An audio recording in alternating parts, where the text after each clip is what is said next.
प्यारे दोस्तों, आप सभी का स्कूल ऑफ ज्योग्राफी चैनल पर स्वागत है।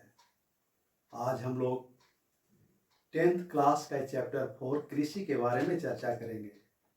यह बहुत ही महत्वपूर्ण चैप्टर है, टॉपिक है और इससे अक्सर प्रश्न बोर्ड की परीक्षाओं में पूछे जाते हैं। इससे 1 मार्क्स से लेकर 5 मार्क्स तक के प्रश्न पूछे जाते हैं। अतः आज इसकी चर्चा करेंगे और किस प्रकार के प्रश्न पूछे जाएंगे इसके बारे में भी देखेंगे। तो आइए भारत में कृषि एग्रीकल्चर को देखते हैं। इसके अंतर्गत कृषि के प्रकार और शस्य प्रारूप क्रॉप पैटर्न के बारे में जानकारी प्राप्त करेंगे। सबसे पहले देखेंगे कृषि क्या है। कृषि प्राथमिक क्रियाकलाप है, प्राथमिक आर्थिक क्रियाकलाप है, प्राइमरी एक्टिविटीज है। इसके अंतर्गत फसल उत्पादन के साथ साथ पशुपालन, मत्स्यन, फिशरीज आदि को भी शामिल करते हैं। कृषि भारतीय अर्थव्यवस्था का आधार है। भारत की लगभग 2/3 जनसंख्या किसी न किसी रूप में कृषि से जुड़ी है, कृषि पर निर्भर है। कृषि के क्षेत्र में स्वतंत्रता के बाद से निरंतर प्रगति हुई है। 1966-67 में भयंकर अकाल आया। उसके परिणाम स्वरूप उसी समय हरित क्रांति देश में शुरू की गई, जिसका सार्थक परिणाम निकला है। ग्रीन रिवॉल्यूशन शुरू हुआ। कृषि के क्षेत्र में तकनीकी विकास, उपकरणों का प्रयोग, आगत इनपुट जो कृषि के उत्पादन को बढ़ाने के लिए विभिन्न प्रकार के साधनों का प्रयोग करते हैं, जैसे मशीन, व्यावसायिक ऊर्जा, सिंचाई के साधन, रासायनिक उर्वरक, इन क्षेत्रों में निरंतर वृद्धि होती गई, प्रगति होती गई, तकनीकी विकास होता गया, सामाजिक सांस्कृतिक संरचना में परिवर्तन हुआ, जिसके कारण कृषि के क्षेत्र में भारत में व्यापक परिवर्तन होता चला गया है। आज कई प्रकार के फसलों के उत्पादन में भारत आत्मनिर्भर है।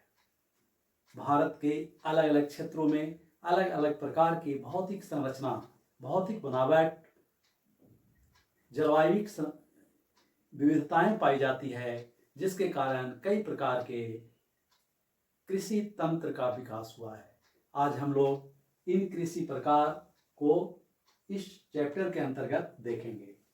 कृषि प्रकार में 3 मुख्य प्रकार जिसकी चर्चा हम लोग 10th क्लास के इस चैप्टर के अंतर्गत करेंगे, जिससे प्रश्न पूछे जाते हैं, वह है प्रारंभिक जीवन निर्वाह कृषि, प्रिमिटिव सब्सिस्टेंस एग्रीकल्चर, गहन जीवन निर्वाह, इंटेंसिव सब्सिस्टेंस एग्रीकल्चर, और वाणिज्यिक कृषि, कॉमर्शियल फार्मिंग, जिसके अंतर्गत प्लांटेशन फार्मिंग, रोपण कृषि या बागानी कृषि शामिल है, के अंतर्गत हम कृषि के प्रकार को पढ़ेंगे।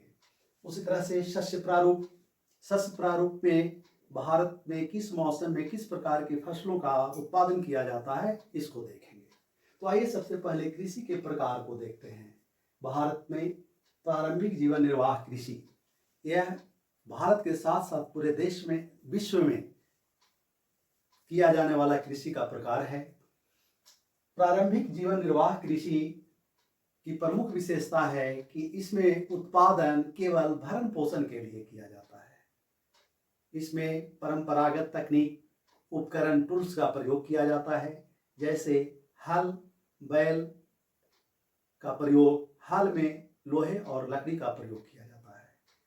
खेतों का विखंडन होता है, छोटे छोटे टुकड़े होते हैं, सिंचाई के साधन का अभाव होता है। यह वर्षा पर आधारित मुख्यतः कृषि है, यानी मानसूनी वर्षा पर आधारित कृषि है। उत्पादन कम होता है। खदान फसल, चावल और मोटे अनाज का उत्पादन किया जाता रहा है। इसके अंतर्गत एक प्रमुख प्रकार झूम कृषि है। झूम कृषि यानी स्थानांतरणशील कृषि, शिफ्टिंग एग्रीकल्चर। झूम कृषि में भूमि के एक टुकड़े को पहले साफ किया जाता है, पेड़ों को काटा जाता है, फिर उसे जला दिया जाता है, और उससे उर्वरता जो उत्पन्न होती है उस पर 2 से 4 वर्ष तक 5 वर्ष तक कृषि की जाती है और उसके बाद जब उसकी उर्वरता समाप्त हो जाती है तो दूसरे क्षेत्र के वृक्षों को काटा जाता है और फिर उस पर उसी तरह से कृषि की जाती है। इस तरह से फिर वहाँ की उर्वरता समाप्त होती है तो उसके बाद नए क्षेत्र के पेड़ों को काट कर कृषि की जाती है और स्थान बदलते जाता है।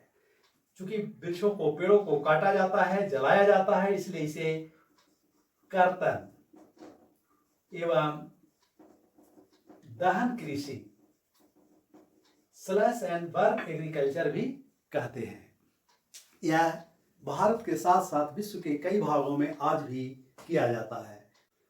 भारत के उत्तरी पूर्वी राज्य जैसे असम, मेघालय, मिजोरम, नागालैंड में इसे झूम कृषि, मणिपुर में पामलू, छत्तीसगढ़ एवं निकोबार द्वीप समूह में दीपा, मध्य प्रदेश में बेवर एवं या दहिया, आंध्र प्रदेश में पोडू या पेंडा, झारखंड में कुरुबा, पश्चिमी घाट पर्वतीय क्षेत्र में कुंवारी, हिमालय क्षेत्र में खील आदि नामों से जाना जाता है। ओडिशा में इसे पामा डावी, कोमान या बरिगा तथा पूर्वी राजस्थान में बालरे या बाल्टेरे भी कहते हैं। इसी तरह से विश्व के कई क्षेत्रों में इस प्रकार की कृषि की जाती है। जैसे मेक्सिको एवं मध्य अमेरिकी क्षेत्र में इसे मिल्पा कहा जाता है, जबकि इंडोनेशिया में लदान के नाम से जाना जाता है। ब्राजील में रोका तथा वियतनाम में रे के नाम से इस कृषि को जानते हैं। तो इस प्रकार की कृषि प्राचीनतम कृषि का रूप है जो केवल जीवन भरण के लिए किया जाता है।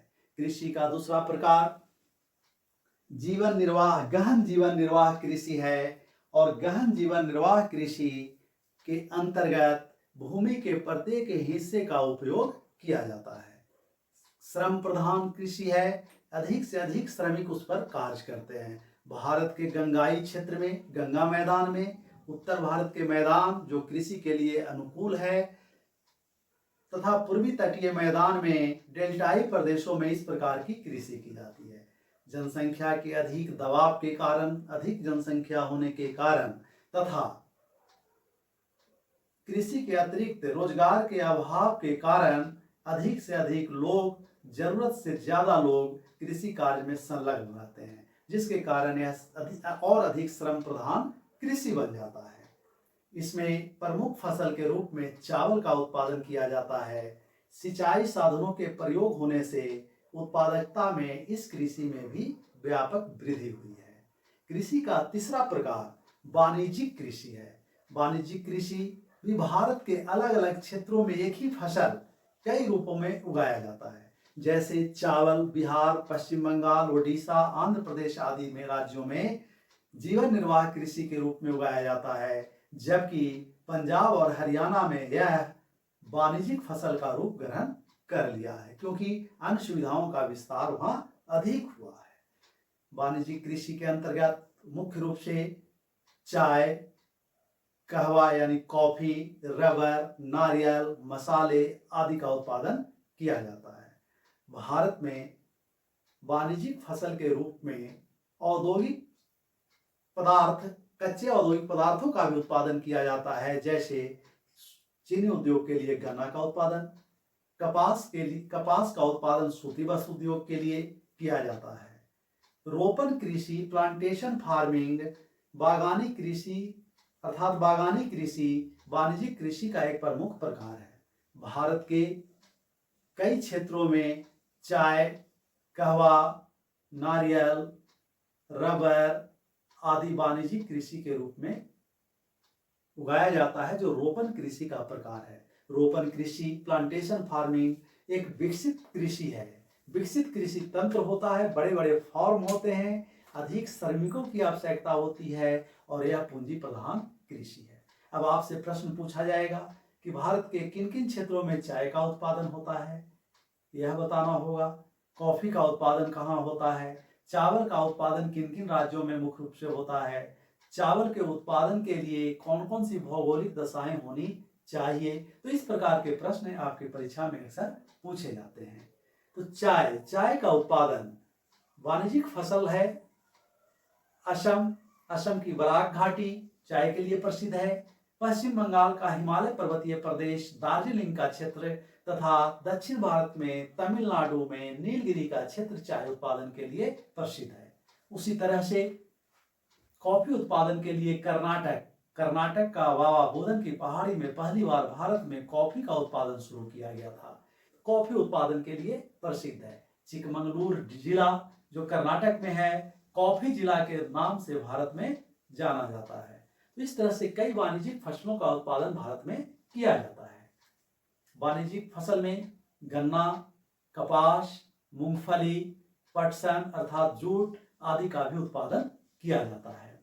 तो भारत में मुख्य रूप से प्राथमिक यानी प्रारंभिक जीवन निर्वाह कृषि, गहन जीवन निर्वाह कृषि जो अधिकांश क्षेत्रों पर किया जाता है, प्रमुख फसल चावल है, और वाणिज्यिक कृषि जिसमें रोपण कृषि किया जाता है, कृषि का प्रमुख प्रकार है। इस तरह से शस्य प्रारूप क्रॉप पैटर्न्स में अगर देखते हैं तो भारत में जलवायु के आधार पर और भौतिक संरचना, भौतिक बनावट के आधार पर भारत में 3 मुख्य शस्य ऋतु कृषि ऋतु में पाई जाती है, जिसे रबी, खरीफ और जायद के नाम से जाना जाता है। रबी फसल के अंतर्गत मुख्य रूप से गेहूं का उत्पादन किया जाता है, जबकि चना और अन्य कई दलहन पदार्थ इसमें शामिल है। रबी का सीजन यानी रबी बोने का समय अक्टूबर, नवंबर, दिसंबर का महीना होता है। यह मुख्य रूप से शीत ऋतु में उगाया जाता है और इसे मार्च अप्रैल में काटा जाता है। इसके बाद खरीफ जो भारत का प्रमुख फसल है, खरीफ के अंतर्गत चावल, अरहर, मूंग, उड़द, मक्का आदि की कृषि की जाती है। ये प्रमुख फसल हैं। इसे मानसून के प्रारंभ में जून जुलाई में बोया जाता है तथा अक्टूबर नवंबर में इसे काटा जाता है। तो खरीफ फसल का सीजन मुख्य रूप से भारत के मानसून काल का सीजन है, जिसमें वर्षा होती है। तीसरा प्रमुख शस्य ऋतु जायद फसल का है और जायद फसल का समय रबी और खरीफ के मध्य का समय होता है, अर्थात यह ग्रीष्म ऋतु में उगाया जाता है। इसके अंतर्गत सब्जी, फल, तरबूज, खरबूज आदि का उत्पादन किया जाता है। इसका विकास मुख्य रूप से नगरीय क्षेत्रों में मांग होने के कारण तथा सिंचाई सुविधाओं के विकास होने से हुआ है। तो इस तरह से भारत में 3 शस्य ऋतुएं पाई जाती है, रबी, खरीफ और जायद। तो इस तरह से हम लोगों ने इस चैप्टर के अंतर्गत कृषि प्रकार और भारत में शस्य प्रारूप को वीडियो के इस भाग में देखे। यहाँ आपसे प्रश्न पूछा जाएगा जो सामान्यतः 1 नंबर का या ऑब्जेक्टिव प्रश्न रहता है कि कौन रबी फसल है, कौन खरीफ फसल है, कौन जायद फसल है। भारत के किस राज्य में किस फसल का मुख्य रूप से उत्पादन होता है और कौन सी फसल के उत्पादन के लिए किस प्रकार की दशाओं की आवश्यकता, भौगोलिक दशाओं की आवश्यकता होती है। अगर आप इस तरह से तैयारी करेंगे, आपके सारे प्रश्न इस चैप्टर से बनेंगे। अब अगले वीडियो में हम लोग देखेंगे भारत की प्रमुख फसलें, कौन कौन सी प्रमुख फसलें हैं और किन किन राज्यों में उगाए जाते हैं, इसकी जानकारी प्राप्त करेंगे। बहुत बहुत धन्यवाद। Thank you.